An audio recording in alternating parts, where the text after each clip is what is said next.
Did you know that one mistake could cost millions of lives? In this story, the USA decided the fate of the war in just a few days.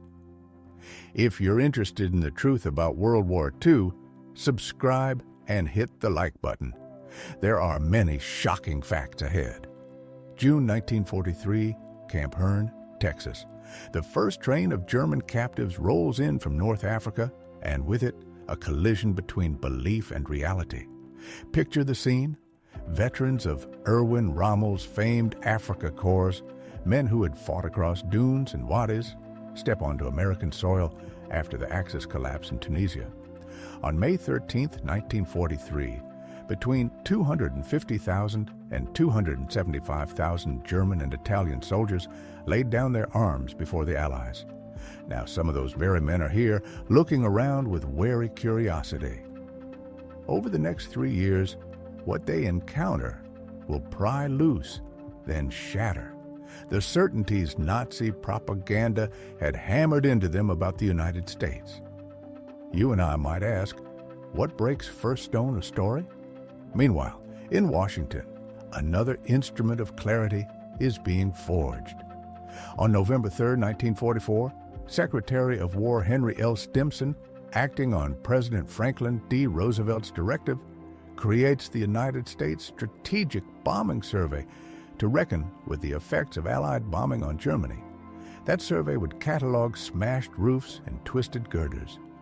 But there is a second survey unfolding, quieter and more startling, inside the minds of 371,683 German prisoners scattered through camps across America. Imagine standing among them. What would strike you most? The clang of factories or the hum of habits? These men are about to witness at close range the industrial sinew that made Allied victory feel inexorable. Their journey begins far from Texas, on the Keys of North Africa.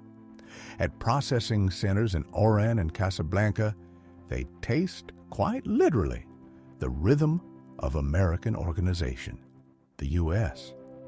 Army moves thousands through each day with a precision that, even at the height of German power, had outstripped the Wehrmacht's capacity. Medical checks, identity papers, briefings on the Geneva Convention, each step clicks forward with mechanical certainty. And then comes the jolt to the senses: food. After months of desert campaigning on scant rations, they find white bread in their hands, real coffee in their cups, and meat served twice a day. Is this a staged performance? No. Their guards explain it is simply standard American military fare. Ask yourself, if abundance is ordinary, what does that say about the engine behind it? The ships that bear them west are arguments in steel. Liberty ships, stamped out at a pace history had never seen, ferry the prisoners across the Atlantic. Yes, the legendary SS Robert E. Peary, assembled in 4 days and 15.5 hours, was a choreographed marvel, heavy with prefabrication and publicity. But even the median build time, 39 to 42 days in 1943-1944, stands as a rebuke to German yards, which needed months to deliver comparable hulls. During a 2-week crossing, the prisoners absorb lessons without lectures. They watch sailors toss away half-eaten meals that, in quantity, outstrip what many German units had been issued. They notice radar sets and modern navigation gear humming as standard kit on cargo vessels technology, their own side often labeled experimental. What do you conclude when your opponent treats tomorrow's machines as today's tools? Then landfall, Norfolk, Boston, New York. Stepping onto American docks, the prisoners confront an industrial panorama that dwarfs their expectations.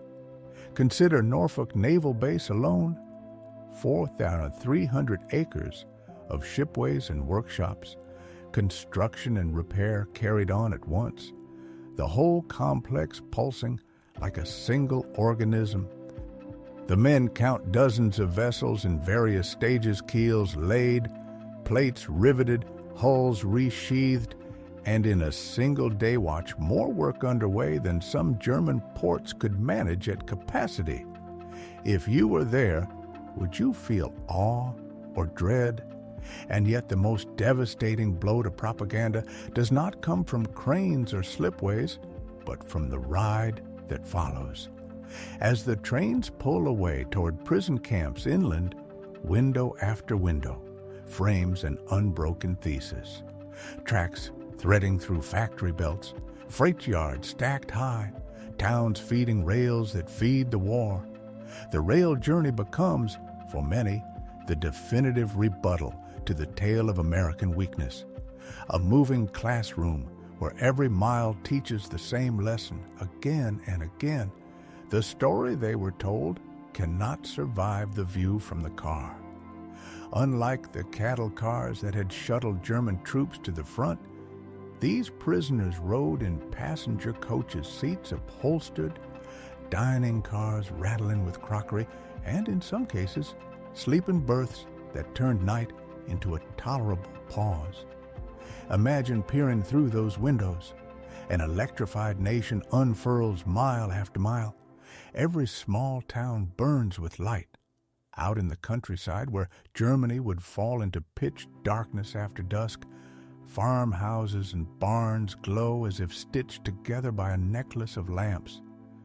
Factories keep their shifts running deep into the night, and the parking lots outside are crowded with workers' private automobiles, a sight unthinkable back home, where car ownership still clung to the elite like a title. What would you have thought watching ordinary people drive to midnight work? The camps themselves overturned every expectation. Hurriedly built yet solid, places like Camp Hearn in Texas, Camp Shelby in Mississippi, and Fort Robinson in Nebraska offered conditions better than many prisoners had known as civilians. The United States ran more than 500 camps across 46 states, every state but Nevada, North Dakota, and Vermont, with 175 main camps and over 325 branch facilities. Each site held anywhere from 250 to 12,000 men, and construction typically wrapped in just 90 days. Wooden barracks were wired with electric lights, fitted with indoor plumbing, and warmed by heating systems. The infrastructure in some outstripped what many German municipalities could muster. Camp hospitals surpassed most German civilian facilities, outfitted as standard with modern X-ray equipment, surgical theaters, and well-stocked pharmacies.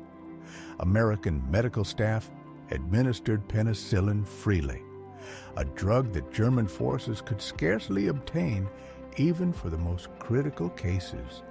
Regular checkups, dental care, treatment for chronic ailments. This systematic concern for prisoner health revealed resources Germany struggled to provide its own soldiers. How do you reconcile such care with the image of an enemy? Step into the camp kitchens and you meet American agricultural abundance in motion. Refrigeration units rare to unknown in most German installations kept fresh meat and vegetables ready at hand. Electric mixers thumped, automated dishwashers hissed, and gas ranges capable of feeding thousands roared from dawn to dark.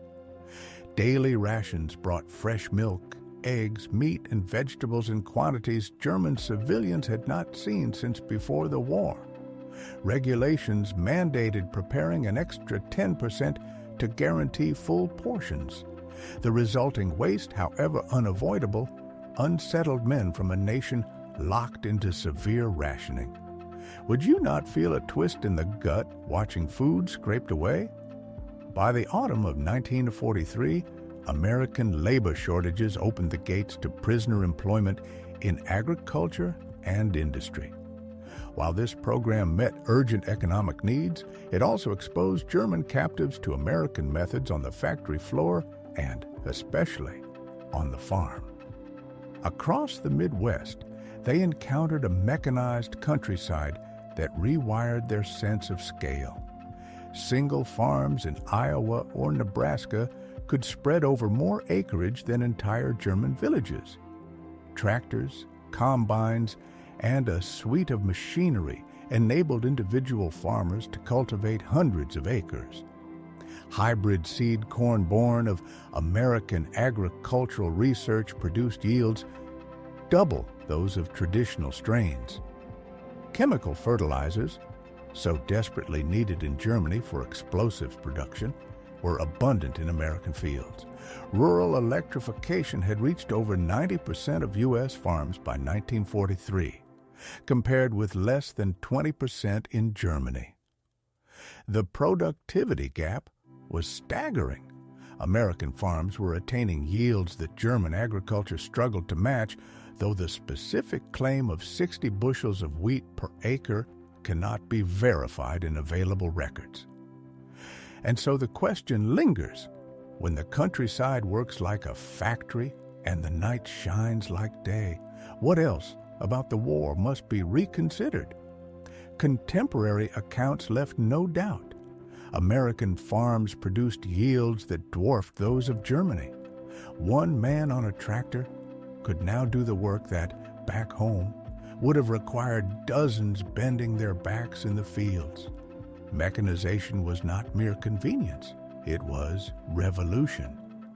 Picture the scene: soil testing kits replacing superstition, crop rotations mapped like military campaigns, and scientific breeding programs transforming farming from an age-old craft into an industrial science.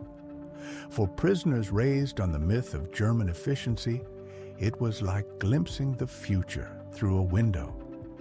Those assigned to food processing plants met automation face to face. In canneries from California to New Jersey, the rhythm of machinery replaced the hum of human labor.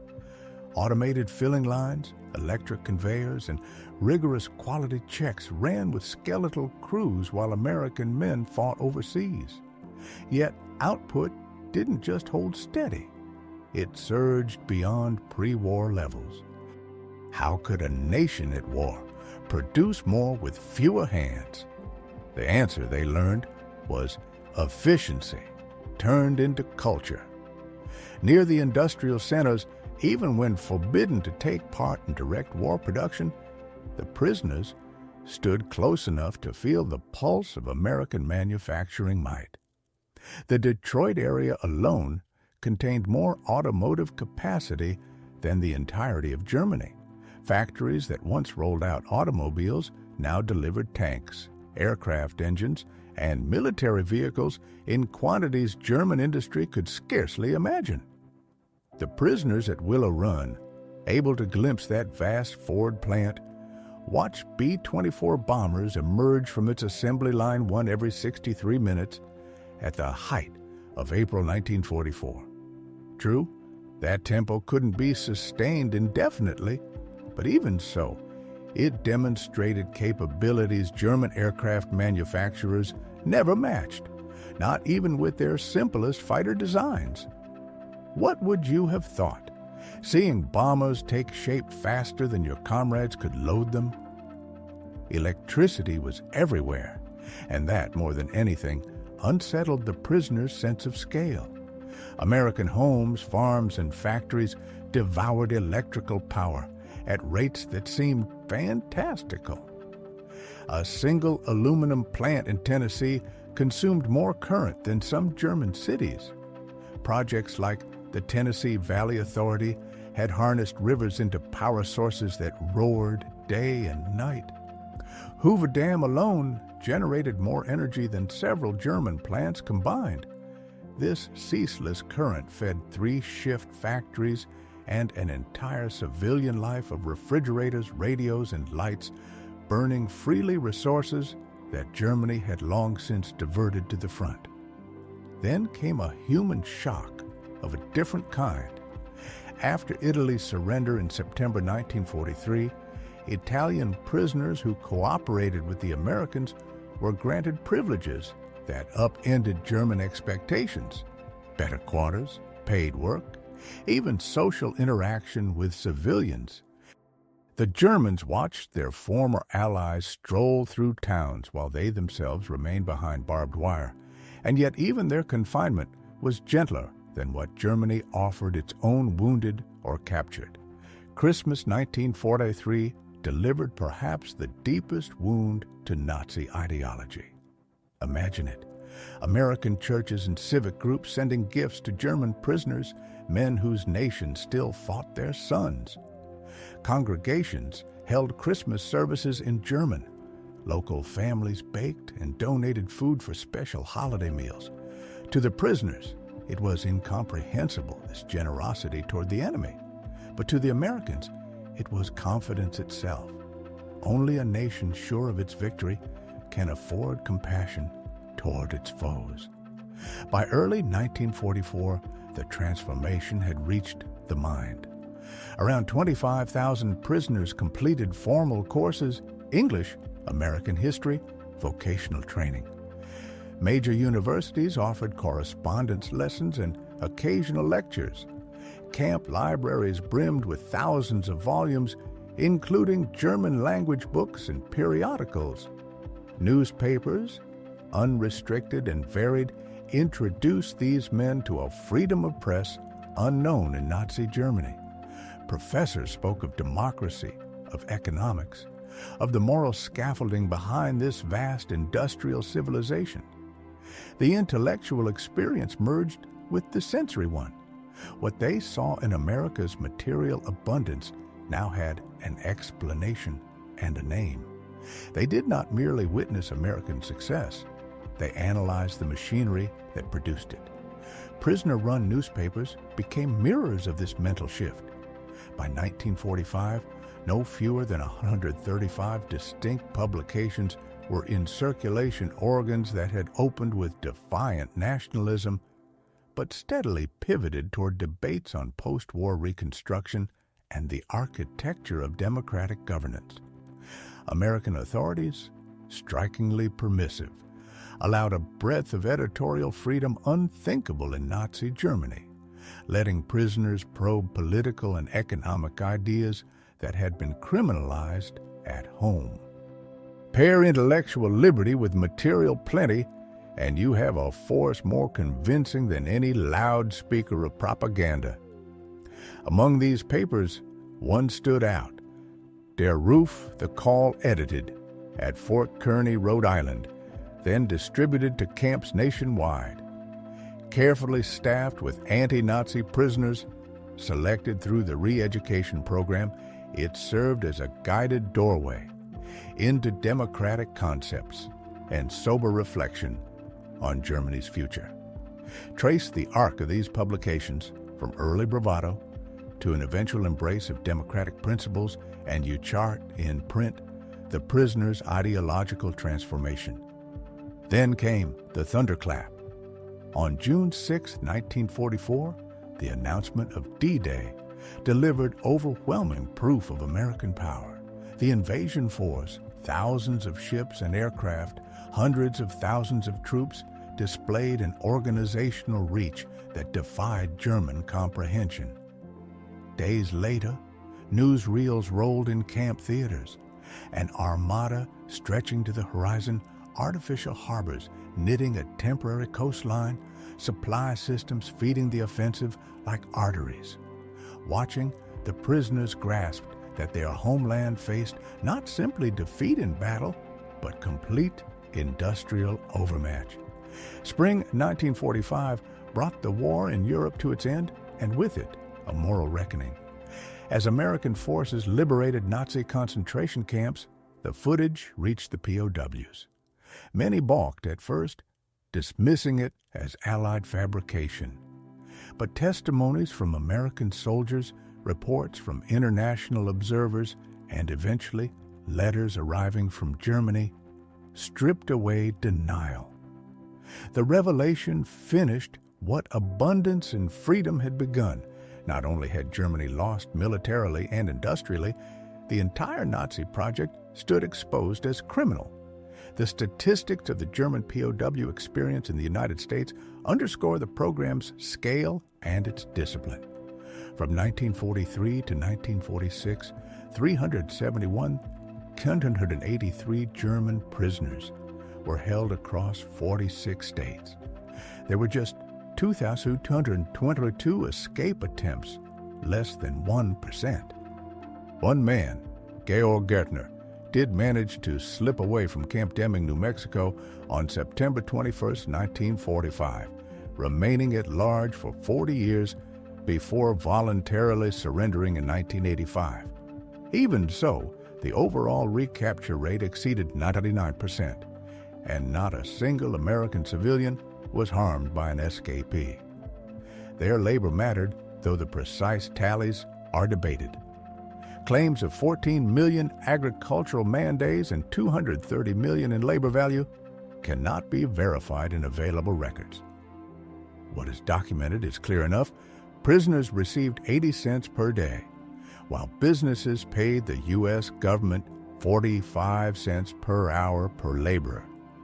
In 1944 alone, the government collected $22 million from prisoner wages and estimated $80 million in savings from employing POW labor on military installations. Parallel to these practical measures, a secret reeducation program, administered by American military intelligence, carefully chronicled the evolving mindset of the captives. In the end, the ledger of the POW years in America totals more than numbers. It records the unmaking of an ideology and the tentative drafting of a different future. Within the Provost Marshal General's office, the Special Projects Division took on an ambitious mission to reshape the minds of its captives. It was not mere propaganda, but a carefully engineered program of ideological reorientation. Historians still debate its ultimate success. Yes, about 25,000 prisoners completed formal democracy courses through the Accelerated Post-VE Day initiative. Yet most contemporary assessments agree that during the war itself, the vast majority of German POWs remained largely unchanged in conviction. Transformation, it seems, required both time and defeat. The program itself evolved like a living organism. At first, it simply placed prisoners before American media, libraries, and educational films. Later, it grew more systematic, structured courses in democratic governance, free market economics, and constitutional law emerged. Anti-Nazi prisoners were trained as instructors and discussion leaders, creating a peer-to-peer learning model that proved more persuasive than lectures from American officers. Imagine these small groups of men, former soldiers, now students, arguing over the meaning of democracy beneath the fluorescent light of a mess hall. Medical care revealed another, subtler lesson: power expressed through humanity. In camp hospitals, German physicians found themselves using instruments and techniques unknown in the Reich. They assisted in surgeries under bright lamps, handled modern X-ray machines, and learned procedures that would later shape post-war German medicine. Mental health care, virtually non-existent in the Wehrmacht, was introduced to treat trauma. Even those who attempted suicide were met not with punishment, but counseling. Strength through compassion, not cruelty, became the silent curriculum. Facilities like Camp Shelby in Mississippi and Camp Carson in Colorado embodied this philosophy. Each housed fully equipped hospital surgical suites, X-ray departments, laboratories, all operating under joint German-American teams. Penicillin, still experimental and scarce in Germany, was used routinely. Prisoners received dental care, eyeglasses, prosthetics, luxuries that many had never known in civilian life. Healing the body became a way to challenge the ideology that had sickened the mind. Religion, too, reclaimed its place within the wire. Chaplains held services in German. local congregations sent hymnals, Bibles, and devotional literature, sometimes visiting in person to preach or perform music. In a regime that had tried to subvert faith, the reemergence of worship struck deep. Protestant and Catholic services were well attended. Some camps reported over 60% participation. Occasionally, the translators assisting American staff were Jewish refugees from Germany, standing face to face with men once taught to despise them. For many prisoners, this encounter was an emotional reckoning, an unmasking of humanity. Outside the camps, another revelation awaited. On work details and transfers, prisoners traveled the arteries of an interconnected nation. Rail lines stitched coast to coast, feeding factories and cities, highways pulsed with trucks and private cars, pipelines carried petroleum across hundreds of miles. This infrastructure, built not by decree, but by cooperation under democratic governance, was itself a form of political education. To men raised on the myth that only tyranny could organize greatness, the American network of freedom and function was a living contradiction. Those assigned to railway maintenance saw this mastery of logistics firsthand. Automatic switching systems, centralized traffic control, maintenance procedures so precise that trains crossed the continent with the punctuality of clockwork. The sheer integration of it all left an impression that no lecture could match. And then there was what they glimpsed of American life. Workers in overalls returning to tidy homes, houses with electricity, running water, refrigerators, radios. Children attending free public schools. Medical insurance through employers. Ownership of cars and appliances by ordinary laborers. For men who had believed capitalism meant exploitation, these sights were revelations. Here was a society producing not merely for survival, but for comfort. Consumer goods, automobiles, radios, refrigerators rolled off assembly lines by the millions, not for the elite, but for the people. In the end, it was this, the union of abundance, freedom, and dignity, that did what no interrogation could.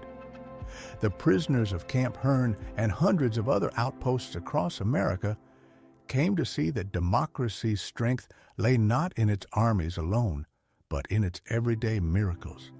Light in every farmhouse, compassion in every hospital, and opportunity in every hand. The abundance of American consumer goods achieved even as the nation waged a global war stood as a revelation to the prisoners. It was not merely wealth. It was proof of a productive capacity that defied German comprehension. How could a country fighting across two oceans still produce refrigerators, radios, and automobiles by the millions? For men shaped by scarcity and central control, it seemed like witnessing an industrial miracle unfolding beneath democracy's wide sky. Then came a deeper shock, one that struck at the ideological foundation of Nazism itself. Within military bases and defense plants, prisoners saw racial integration that, though imperfect and limited by the standards of the 1940s, still eclipsed anything allowed under Nazi racial doctrine. African American soldiers and factory workers operated complex machinery, supervised teams, and carried ranks of authority. Some German captives stared, unable to reconcile what they saw. Black sergeants commanding white troops, skilled black machinists training white apprentices in Detroit workshops. Impossible, they muttered at first, because under Nazi law, such scenes could not exist. Yet there they were, in living color within the machinery of the American war effort. America's racial problems were real, visible, and painful, but they were at least debated in the open, not enshrined as a biological truth. Technically minded prisoners found themselves equally astonished by the sheer velocity of American innovation. Machines were not revered, they were replaced. A functioning tool might be discarded if a faster, safer, or cheaper version appeared. Procedures were revised weekly, sometimes daily. The American obsession with improvement, constant, restless, iterative, contrasted sharply with Germany's pride in perfecting what already existed. This was not craftsmanship. It was evolution at industrial speed. What most impressed engineers among the captives were the systems behind the machines. American quality control turned manufacturing into science. Statistical sampling, tolerance specifications, and standardized inspection caught flaws before they reached the customer. Where German craftsmanship relied on the artisan skill, America relied on process. The result was not only consistency, but reliability, mass production with precision. To the prisoners, this methodical order born of freedom contradicted every tenet of Nazi propaganda about chaos and democracy. Gender, too, was redefined before their eyes. Rosie the Riveter might have been born of wartime posters, but the real women of American industry were no myth. Prisoners watched women weld ship hulls at coastal yards, swing rivet guns over aircraft frames, operate cranes, and manage production lines. These were jobs Nazi ideology had reserved for men alone, yet American women performed them with competence and command. For captives schooled in rigid gender hierarchies, the sight was revolutionary. Even in desperation, Germany had never allowed such a transformation of labor. The American financial system, observed in its everyday operation, offered another revelation. Credit was not a trap, but a tool. Farmers borrowed to buy tractors that doubled their yields. Workers purchased homes through mortgages. Credit cards and installment plans extended purchasing power and sustained demand. This was a financial ecosystem that encouraged risk and innovation, unlike Germany's conservative monetary order that clung to austerity. To the Germans, accustomed to cash and savings economics, it was like watching the economy breathe. Those with technical or scientific backgrounds soon noticed another striking feature of American power: research. In laboratories tied to universities and corporations, they saw systematic investment in the future new materials, new engines, new chemical processes, all while production surged to meet present needs. American companies, they realized, didn't merely respond to war, they planned for the world beyond it. This forward-looking philosophy contrasted sharply with Germany's single-minded focus on immediate military advantage. The lesson was unmistakable. True technological supremacy came not from urgency, but from sustained curiosity.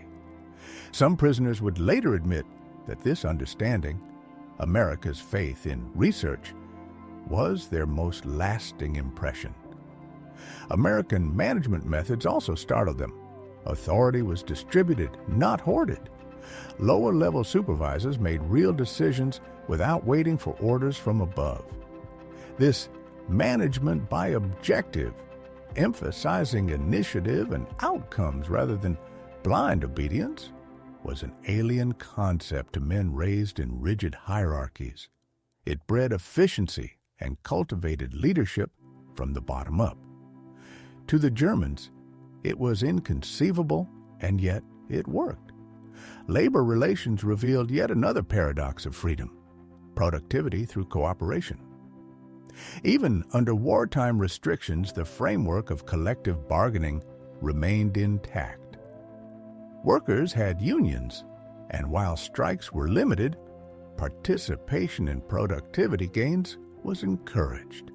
Suggestion boxes, performance bonuses, worker committees. These small mechanisms gave employees a voice in their work. In contrast to Germany's command economy, where orders descended without consultation, America's participatory model produced both morale and output. A worker who shared in success, they saw, worked not out of fear, but conviction. Even safety told a story. American plants surrounded their workers with protections, machine guards, ventilation systems, helmets, gloves. Regulations demanded care for the body as well as the product. Such investment, even extended to prisoner labor, conveyed an idea shocking in its generosity, that people were assets, not expendable instruments. In Germany, industrial accidents were the silent cost of progress. In America, they were a problem to be solved. Everywhere they looked, the prisoners found standardization, the invisible glue that made the American machine hum. Screws, bolts, electrical parts, interchangeable from one factory to another, from one coast to the other. A part built in Chicago fit perfectly in an engine assembled in Philadelphia. German engineers, bound by local specifications and custom designs, realized how much efficiency their craftsmanship had sacrificed for pride. And finally, there was the grand choreography of it all. Raw materials moved across the continent like blood through arteries. Steel from Pittsburgh, oil from Texas, wheat from Kansas, all converged with precision on the nation's factories. Trains, trucks, and ships flowed in an orchestrated dance of logistics, guided not by military decree but by democratic coordination. This vast supply chain, open, dynamic, cooperative, embodied the secret of America's wartime miracle. For the prisoners of war, these lessons merged into one undeniable truth. Democracy, far from weak or chaotic, possessed a creative strength authoritarianism could never imitate. It thrived on trust, diversity, and the freedom to fail. And as they watched the lights of the camp flicker each night, steady, endless, unafraid, they understood that they were witnessing not merely the triumph of a nation, but the triumph of an idea. Professional advancement in America was not a slogan.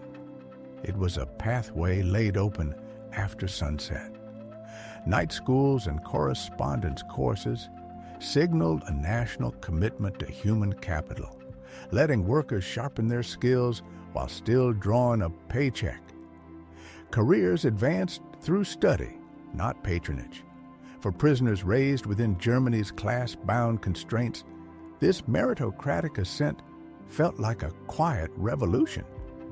Ask yourself, what happens to a society when learning is available not just to the well-born, but to the willing? Beyond the wire, the land itself preached abundance. Forests that seemed to march to the horizon, mineral seams, fertile plains, and water resources. America had them in quantities Germany could never command. To men from a resource-poor nation, the casual exploitation of such wealth felt almost reckless, as if nature here were an open ledger forever in the black. Link this vast resource base to an industrial machine already in full stride, and American victory begins to look less like fortune, more like inevitability. Communication sealed the picture. Telephone networks stitched towns into confidants. Radio flung voices across the continent. Mail sped letters from coast to coast in a matter of days. Ordinary Americans made long-distance calls as a matter of course. News crackled into living rooms from around the world. Coordination of people, of parts, of plans proved routine in a society equipped with this information infrastructure. Germany's strained systems could not match this effortless reach. Public health offered yet another window into a pragmatic civilization. In the camps and surrounding communities, prisoners witnessed vaccination drives, modern sanitation, and health education programs, measures aimed at prevention first. Where Nazi policies had subordinated medicine to ideology, the American approach pursued outcomes over dogma, and it showed in the results. Wellness, not racial theory, guided the surgeon's hand and the public nurse's schedule. Even in wartime, culture did not pause. Hollywood kept producing films and radio kept airing dramas, comedies, and debate art and argument unfolding, even as factories forged tanks and aircraft. The dual capacity for creation and destruction was staggering. POWs watched American movies that criticized society's own failings. The grapes of wrath struck them hardest. That a nation at war would permit such frank self-examination seemed astonishing. Around these cultural encounters swirled a quieter force voluntary organizations. The YMCA, the Red Cross, church groups, civic clubs. None required state compulsion, yet all mobilized to aid prisoners, revealing a dense web of civil society that Nazi rule had torn apart at home. Here, association was not subversion. It was the fabric of democracy. Numbers, over time, rounded out the lesson. The production figures the prisoners pieced together, sometimes skeptically, often through their own eyes told a story of overwhelming capacity. Roughly 300,000 aircraft, 86,000 tanks, 2.6 million trucks, and a torrent of every other military necessity, all while civilian consumption remained above pre-war levels. In 1943 alone, the United States launched more naval vessels than Japan produced during the entire war. By autumn of that year, Allied shipping lost since 1939 had been fully replaced. These were not mere boasts. Men stationed near ports counted hulls. Those assigned near aircraft plants watched bombers roll off the lines. In farm country, the harvest looked capable of feeding nations. The evidence was visual, tangible, inescapable. And so the change began, not in unison, not without resistance, but undeniably. Officers who had sworn personal oaths to Hitler found themselves sketching blueprints for democratic reconstruction. Committed Nazis grew quiet when confronted by the scale of American output and the ordinariness of American freedom. Statistics they had once dismissed as fantasy proved, in the face of assembly lines and rail yards, almost conservative. There were personal stories, too, illustrative, but always to be verified with care. Consider Walter Hallstein, captured in June 1944 at the Battle of Cherbourg and held at Camp Como, Mississippi. Within the camp, he organized a university teaching law to fellow prisoners. He joined the U.S. reeducation effort, attending an administrative school at Fort Getty, Rhode Island. After the war, Hallstein became the first president of the Commission of the European Economic Community, 1958-1967, helping lay the groundwork for what would become the European Union. One man's arc cannot stand for all, and claims about individuals must be tested against the record. Yet arcs like his trace the broader pattern: exposure, reflection, reorientation. What then did the prisoners finally see? A nation that invested in people as if they were its greatest resource. A landscape whose riches, harnessed by science and logistics, multiplied into power. A culture secure enough to criticize itself and generous enough to organize without orders. In that convergence of abundance, connectivity, health, culture, and civil energy, many German prisoners recognized the true engine of American strength and began to imagine a different future for their own country. First, a correction that matters. The oft-repeated claim about Hans Kroll being a POW in America is wrong. During the war, Kroll served as a diplomat in Turkey and Spain. He was never imprisoned in the United States. Later, from 1958 to 1962, he served as West Germany's ambassador to the Soviet Union, not to the United States.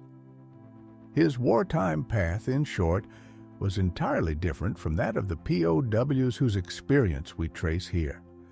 Within that distinct history, the Special Projects Division founded under the Provost Marshal General's office and from late 1943, led by Lieutenant Colonel Edward Davison mounted one of the most intricate and contentious ventures of the POW era, a clandestine program of re-education. Its ambition was audacious, to turn Nazi soldiers into democratic citizens capable of helping rebuild Germany when the guns fell silent. How do you reform men in uniform into architects of a future they once fought to prevent? The architecture of the program was as methodical as it was pragmatic. Prisoners were sorted into three groups: declared anti-Nazis, roughly 10%, the non-political middle, about 75 to 80%, and committed Nazis, approximately 10 out of 15%. Strategy centered on the majority in the middle, using the anti-Nazi minority as instructors and discussion leaders, while isolating hardened ideologues to limit their influence. Over time, the approach evolved. What began as exposure to American media and reading materials grew into a structured curriculum. Courses on American history and government, seminars on free market economics and constitutional law, discussion groups moderated by vetted prisoners, vocational training that stressed civilian competence over military prowess, and step by deliberate step, the introduction of evidence of Nazi atrocities. The method was careful, cumulative, and, at least in design, humane. Yet results were complicated. About 25,000 prisoners completed formal democracy courses through the rapid program after VE Day, but contemporary assessments during the war were sobering. A 1946 report by the Provost Marshal General's office conceded that the program had failed to produce a deep, fundamental shift in the thinking of the great majority. Transformation, it seemed, was not the work of months, but of years, and perhaps required the broader collapse of the regime itself. The longer arc, however, tells a different story.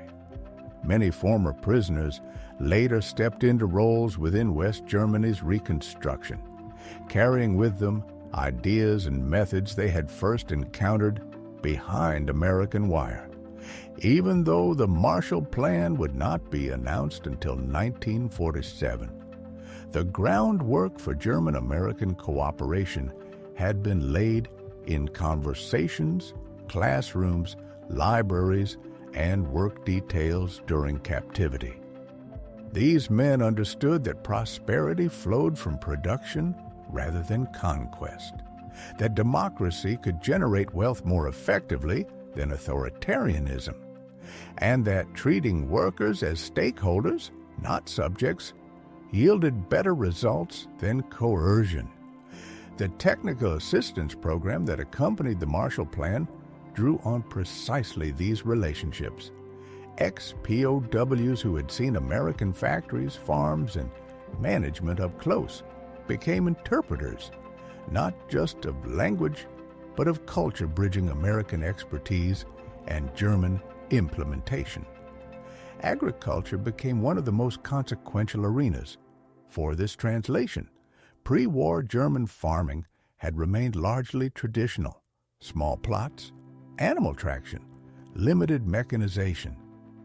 Former POWs who had driven tractors across the Midwest or watched combines sweep hundreds of acres returned as advocates for land consolidation, mechanization, and scientifically grounded practices. They had witnessed hybrid breeding and systematic fertilization double yields, They had seen rural electrification turn night into work time and power into productivity. Tradition, of course, resisted, but the hunger of the immediate post-war years opened space for reform, and those who could describe American methods from personal experience proved invaluable to Reconstruction programs. By the 1950s, as German agriculture modernized, much of the know-how could be traced to lessons learned in American captivity. Industry absorbed parallel lessons. Quality control procedures, line organization, and worker safety standards observed in American plants found their way into the blueprints of rebuilt German factories. The ideal of continuous improvement, those incremental equipment upgrades and procedural refinements that POWs had seen week after week, began to supplant the older German tendency to perfect a single system rather than evolve it. Former prisoners who had watched American foremen delegate decisions introduced management by objective, distributed authority and mechanisms for worker participation in productivity gains. Revolutionary to German industrial culture at first, these practices gradually took root. Look closely at the economic miracle of the 1950s, and you can discern in its weave the American methods first studied behind barbed wire. Statistical controls instead of artisanal guesswork. Standardized parts instead of bespoke fittings. Safety as investment rather than indulgence. Initiative encouraged at the shop floor instead of hoarded in the front office. The POW experience did not single-handedly create West Germany's revival, but it seeded habits of mind.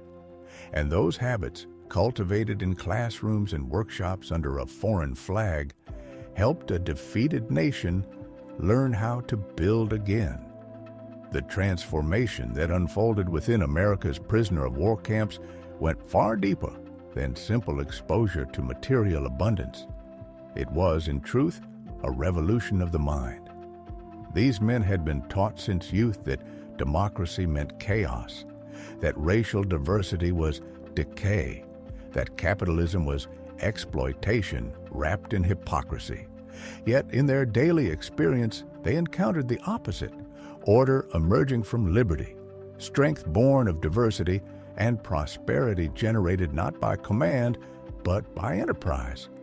The result was profound cognitive dissonance, a psychological crisis, modern scholars later named ideological collapse syndrome. Camp psychologists observed and recorded its symptoms: withdrawal from political debate, quiet rejection of once fervent dogmas, and a striking eagerness to explore alternative worldviews. Even those who retained their German patriotism gradually shed the ideological shell of Nazism when confronted with irrefutable evidence. The transformation was neither total nor immediate. Many prisoners clung to skepticism, attributing America's wealth to geography or to temporary wartime mobilization, insisting that German methods, properly directed, would still prove superior. Yet even the doubters could not deny the testimony of their senses. The United States' productive capacity had surpassed not only what Germany achieved, but what it could ever have achieved under authoritarian command. Beyond formal lessons and re-education seminars, transformation often happened in the quiet spaces of everyday life. On farms, German laborers shared meals with American families. In factories, they worked shoulder to shoulder with civilian crews. These encounters, human and unguarded, did what propaganda never could. They replaced caricature with kindness. Some prisoners continued writing to those families long after repatriation. Over the decades, reunions between former POWs and their American host became living symbols of reconciliation, proof that empathy had outlasted enmity. Religion, too, found renewed strength behind the wire. Nazi ideology had subordinated faith to state power, draining Christianity of its moral independence. In American camps, prisoners encountered a different vision. Churches run not by decree, but by conviction. Congregations that acted through voluntary service, not compulsion. Local ministers preached in German. Chaplains distributed Bibles. Choirs from nearby towns performed in makeshift chapels. Attendance often exceeded rates in German army units or civilian parishes. Within this freedom of faith, many rediscovered a moral compass long buried beneath ideology. The revival was so genuine that in the post-war years, numerous veterans of these camps would lend their support to Germany's nascent Christian democratic movement, seeking to rebuild a moral order grounded in conscience rather than creed. Education remained the third pillar of transformation. The camp schools did more than train workers or teach civics. They opened intellectual horizons. For thousands of men from working-class backgrounds, this was the first taste of sustained learning. English language lessons gave way to history, literature, mathematics, and philosophy. University correspondence courses arrived from institutions such as the University of Wisconsin and the University of Kansas. Camp libraries swelled with thousands of books, many in German on politics, science, and world culture. In classrooms cobbled together from barracks under fluorescent lamps and armed guards, an unexpected metamorphosis took place. Men who had once followed slogans began to ask questions. They debated, they read, they compared, and slowly, through this exposure to ideas, to empathy, to education itself, they began to rediscover what had been taken from them, the capacity to think freely. They did not simply endure captivity, they learned.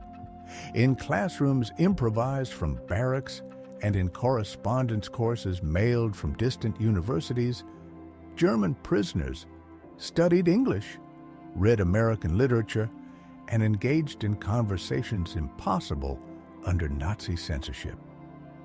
For the younger generation, those whose education had been shaped entirely within the ideological confines of the Third Reich, this exposure to free inquiry was nothing short of liberation. For the first time, they encountered a world where questions were not punished, but encouraged, where argument could coexist with respect, and where knowledge itself was a democratic act. Critical thinking and open debate reoriented their understanding of authority, transforming obedience into curiosity. Many of these men, once repatriated, went on to pursue higher education, carrying into post-war Germany the intellectual confidence born behind American wire. Economic experience proved equally transformative. Nazi indoctrination had portrayed capitalism as exploitation, a predatory system built upon worker misery and corporate greed. Yet what the prisoners witnessed was very different. They saw factory workers driving their own cars, living in homes purchased through wages and credit, and sending their children to public schools. They watched unions negotiating openly with management, and they observed a nation that had turned market competition into mass prosperity. For men who had been taught that capitalism could never serve the common good, this was an education more powerful than any lecture. They learned that profit could coexist with fairness, that credit could be a tool for progress rather than corruption, and that shared prosperity could be engineered through opportunity, not oppression. This understanding would later shape the social market economy of West Germany, the model that married productivity with social responsibility. The POW years thus created a generation of Germans uniquely equipped to understand America, not through propaganda, but through experience. They had lived and worked among Americans, eaten at their tables, and seen both their strengths and contradictions up close. They understood that American power rested not on conquest, but on production, not on subjugation, but on freedom. During the Cold War, when Soviet propaganda denounced the United States as an imperial aggressor, these former prisoners provided an antidote born of personal testimony. They had seen democracy's engines turning, and they knew from experience that its might came from voluntary cooperation, not coercion. Their voices helped anchor West Germany securely within the Atlantic Alliance. The statistics of the program, though partially debated, remain extraordinary. At its peak, 371,683 German prisoners were held in the United States, 425 of the 871 Axis captives in total, including Italians and Japanese.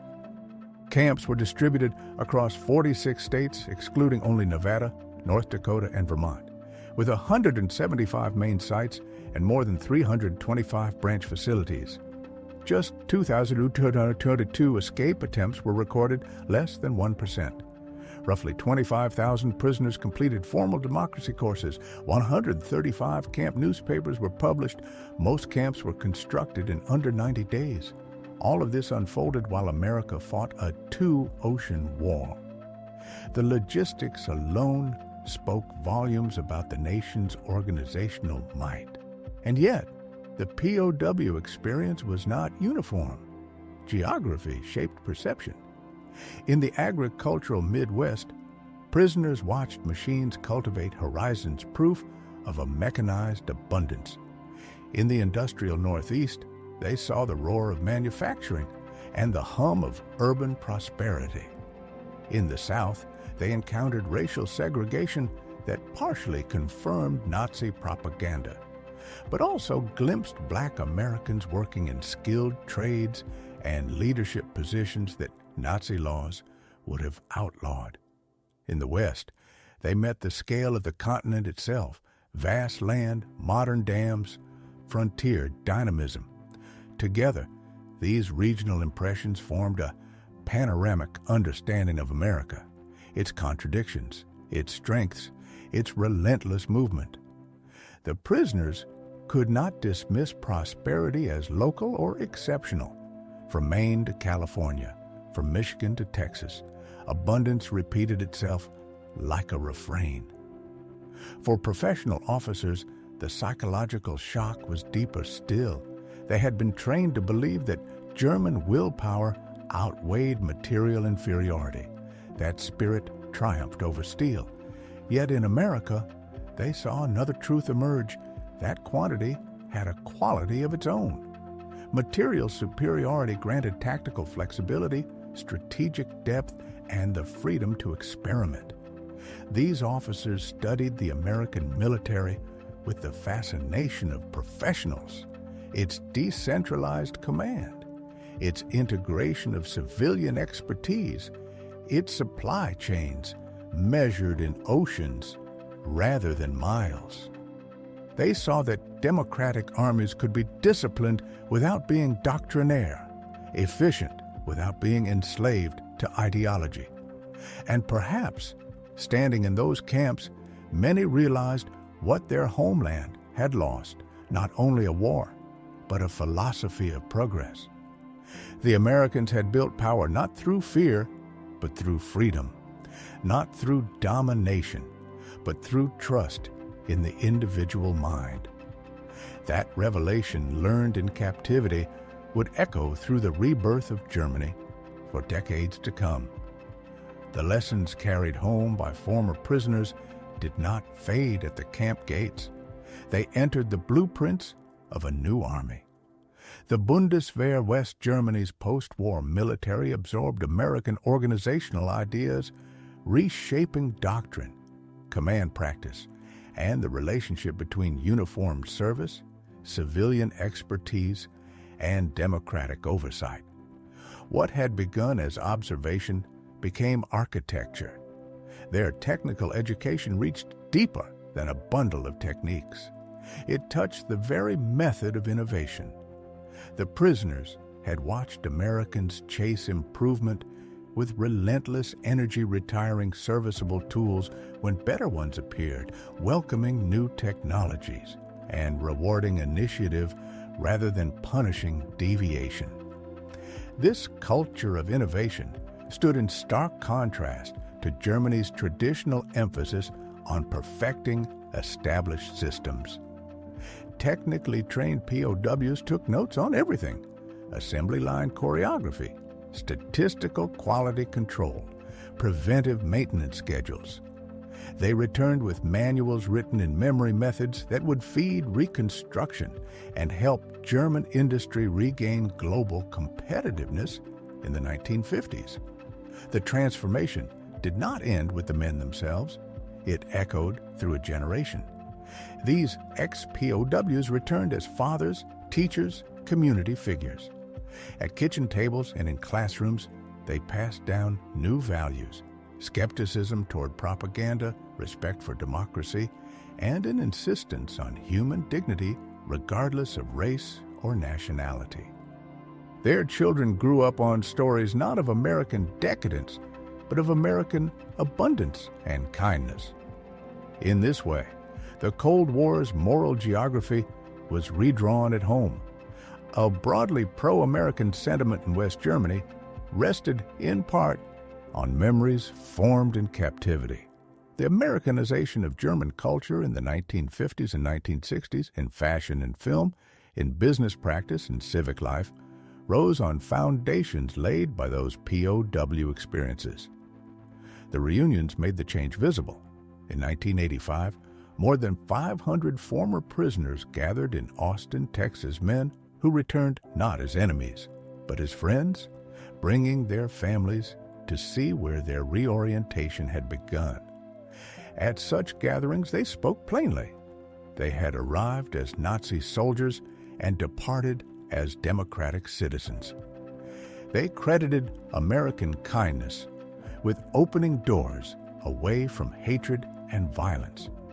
They expressed gratitude for treatment that exceeded what their own government had provided, and for education that prepared them for rebuilding rather than revenge.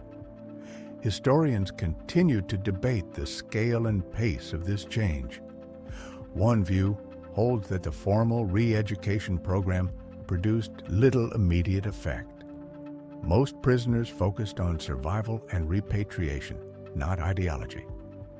Another insists the long-term impact was profound, producing a cohort receptive to democracy and alliance with the United States. The evidence suggests both are true. The formal courses reached 25,000 men, yet had limited short-term sway over committed Nazis or apolitical inmates. But the broader experience meeting America in its factories and fields, its churches and cinemas, its libraries and living rooms, left marks that endured, guiding choices in the 1950s and beyond. Recent scholarship emphasizes the unintended lessons. American authorities concentrated on curricula. The most powerful instruction came from ordinary life. The transformation did not proceed by slogans but by sightlines. The production lines that never slept, the civic institutions that functioned without compulsion, the decency extended even to enemies. The German POW story in this reading offers a template for modern conflicts and reconstructions. Ideology is best displaced not by harangue, but by example.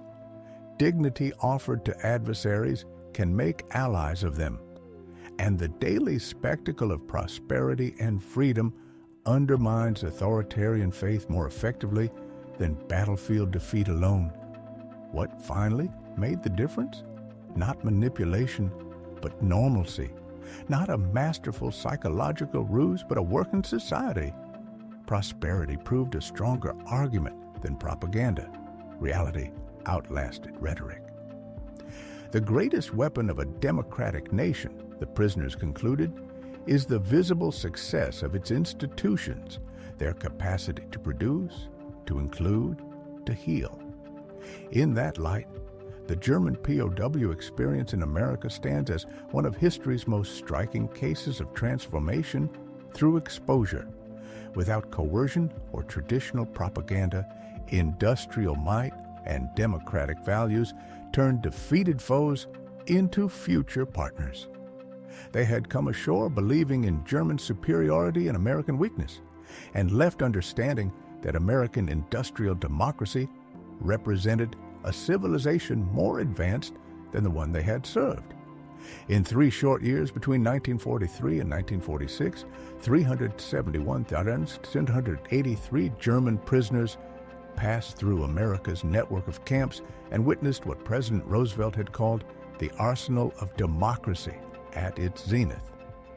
They saw farmers feeding the world, workers forging the weapons of victory, and ordinary citizens extending dignity even to their captives. It was a revelation.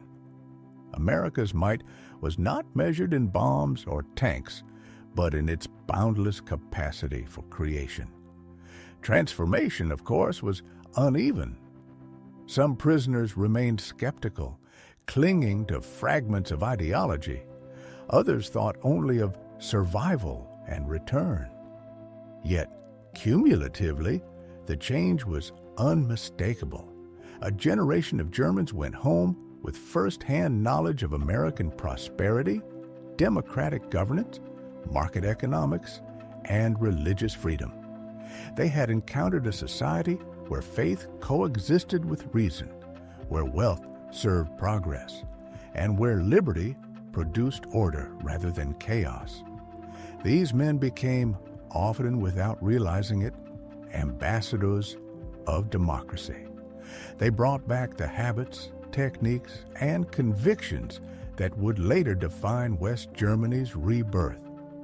They applied what they had seen: American agricultural methods that turned soil into abundance, industrial organization that prized efficiency over hierarchy, management systems that rewarded initiative rather than obedience. They spoke of democracy not as weakness, but as a working system, of markets not as exploitation, but as engines of prosperity.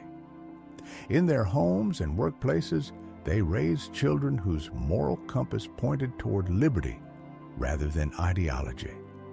When West Germany's Wirtschaftswunder, its economic miracle, unfolded in the 1950s, its roots reached deep into the fertile ground of those prison camps. And beyond economics lay alliance.